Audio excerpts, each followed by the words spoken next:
빅데이터 분석 기사는 수제비! 안녕하세요. 저는 빅데이터 쌤. 저는 수제비 쌤입니다. 네, 오늘은 빅데이터 분석 기획의 빅데이터 기술 및 제도 두 번째 시간을 공부를 하겠습니다.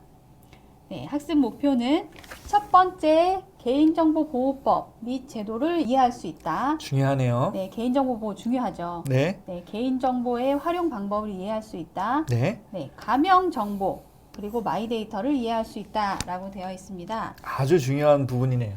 네, 새로운 가명 정보 마이데이터는 책에 많이 나와 있진 않은 부분인데요. 네. 네, 이 강의를 통해서 학습하시기 바랍니다. 네.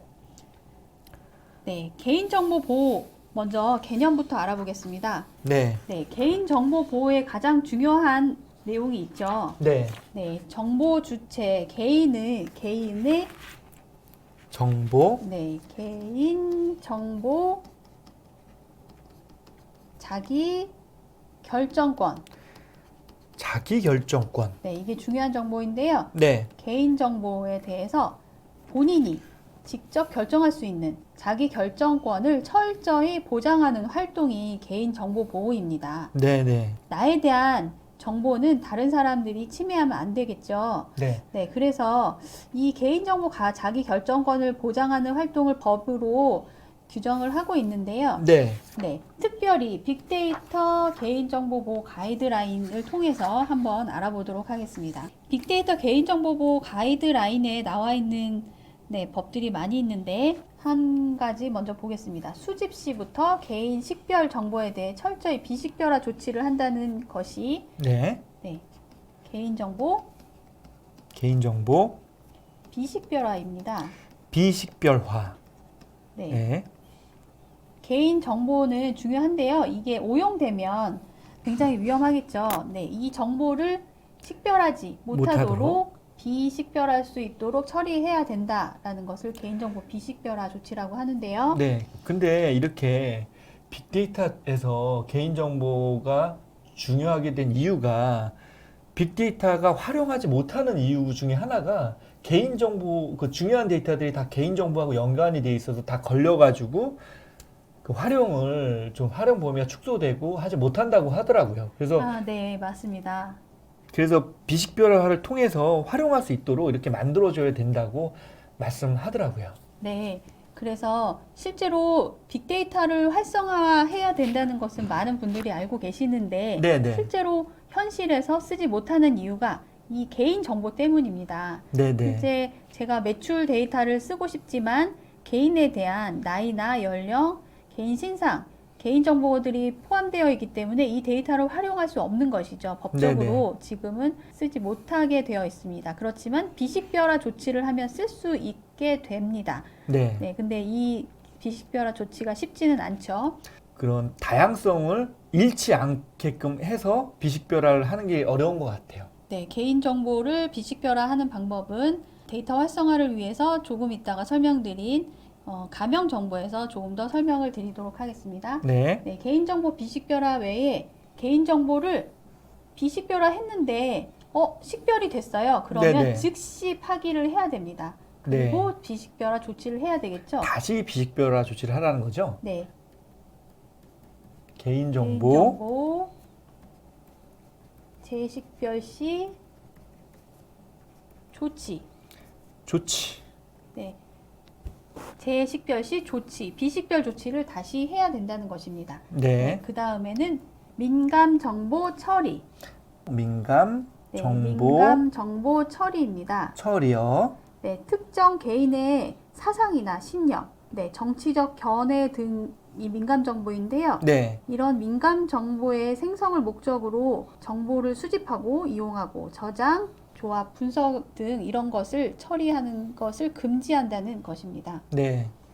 네, 그 다음에 빅데이터 처리 사실, 목적 등의 공개를 통한 투명성 확보입니다.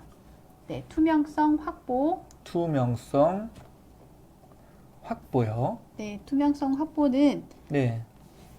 개인정보 취급 방침, 여기 나와 있는데요. 개인정보 취급 방침을 적용을 해야 된다는 것이고요. 네. 개인정보 취급 방침이라고 하면 이 개인정보를 어디에다 쓸 건지, 처리 사실이요. 네, 처리 사실이랑 처리 목적과 어디에 썼는지 이런 것을 공개를 하게 되어 있습니다. 네. 개인정보 취급 방침이 있고요. 네. 이거를 준수를 해야 된다는 것이고 네. 그리고 이 수집 출처를 이용자한테 고지를 해야 됩니다. 법적으로 그렇게 하게끔 되어 있죠. 네, 그래서 내 정보를 어떻게 사용하고 있는지를 투명성을 확보하는 절차를 준수를 해야 된다는 것입니다. 네.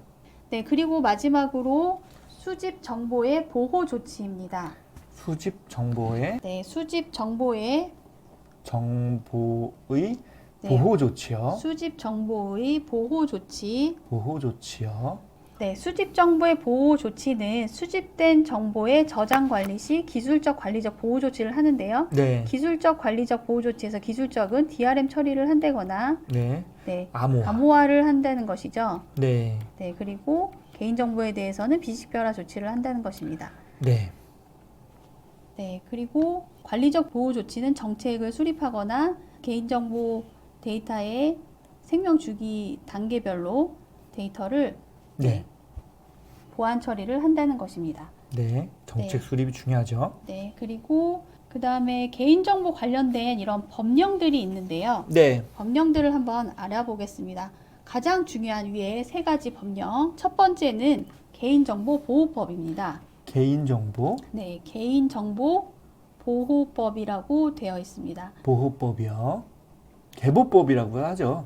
개보법. 개보법. 네. 개인정보 보호법이 가장 중요합니다. 네. 이때까지 계속 개인정보 보호를 말씀을 드렸는데요. 네. 네, 개인정보 처리 과정상 개인정보 처리 수집부터 해서 폐기될 때까지 개인정보 생명 주기에 따라서 정보 주체와 개인정보의 처리자의 권리와 의무 등을 규정을 하고 있는데요. 상세하게 규정해 놨죠. 개인정보 보호법은 대상부터 목적, 그 어떻게 처리해야 되는 것까지 해서 대통령 시행령으로 나와 있습니다. 네. 네, 그리고 개인정보 보호법 외에 정보통신망법이 있죠. 정보통신망법이요. 네, 정보통신망법이 있습니다. 정보통신망법이요. 네, 개인정보 보호법으로 다음으로 중요한 것은 정보통신망법. 네. 네, 정보통신망 실제로는 정보통신망 이용 촉진 및 정보보호 등에 관한 법률인데요. 굉장히 길죠. 그래서 굉장히 기네요. 네, 이거를 약칭으로 정보통신망법이라고 하고요. 네. 정보통신망을 통하여서 수집, 처리, 보관, 이용되는 개인정보 보호에 관한 규정입니다. 네, 정보통신망법이고 그리고 세 번째로 신용정보법이 있습니다. 네, 신용정보법. 정보법이요.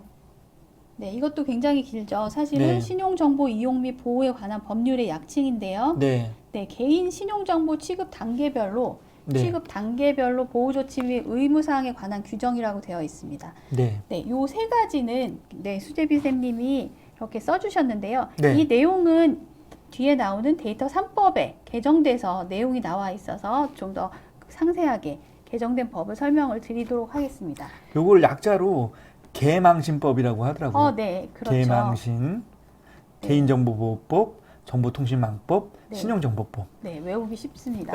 네. 그래서 세 가지가 있고요. 네. 네, 세 가지가 이렇게 있다는 거 말씀드리고, 네. 네, 그 개정된 거는 뒤에 설명을 드릴게요. 그리고 그 외에 두 가지가 더 있는데요. 위치정보법, 그리고 개인정보의 안정성 확보 조치 기준이 있습니다. 굉장히 중요하죠. 네, 위치정보법. 위치정보법은 개인의 위치정보, 네. 네, 위치 GPS 정보 및 정보의 수집, 이용, 제공, 파기. 이 내용이 계속 나오는데요. 수집, 이용, 제공, 파기. SDLC 단계네요. 네, 수명 주기라고 하죠. 네, 생명주기라고도 네, 생명주기라고 하고요. 하죠. 네. 네, 생성부터 파기될 때까지 네. 라이프 사이클, 네. 라이프 사이클 동안의 정보 주체의 권리 등을 규정한 것입니다. 네. 근데 위치에 특화된 거죠. 네, 그렇죠. 그래서 위치에 대한 개인 정보만을 특별한 권리를 규정한 것이고요. 네. 개인정보의 안정성 확보 조치 기준은 개인정보 처리자가 개인정보를 처리함에 있어서 안정성을 확보 어떻게 한다고요? 분실, 도난, 유출, 변조, 훼손되지 않도록 하기 위한 기준입니다. 네, 기술적 기준들을 정확하게 적어놨더라고요. 네, 개인정보 안정성 확보 조치 기준 규정이죠. 네. 규정으로 되어 있습니다. 네, 그래서 요 내용이 있고요. 네. 요기에 대해서 문제를 풀면서 한번 다시 확인을 해보도록 하겠습니다. 다음 설명이 가리키는 가장 적합한 용어는 무엇인가? 정보 주체, 개인정보 자기 결정권을 보장하는 철저히 보장하는 활동은 무엇이라고 하나요? 첫 번째 개인정보 보호조치, 보호조치. 비식별화, 개인정보 보호. 답은 개인정보 보호죠. 4번 개인정보 보호입니다. 보장해주는 활동이니까요. 네.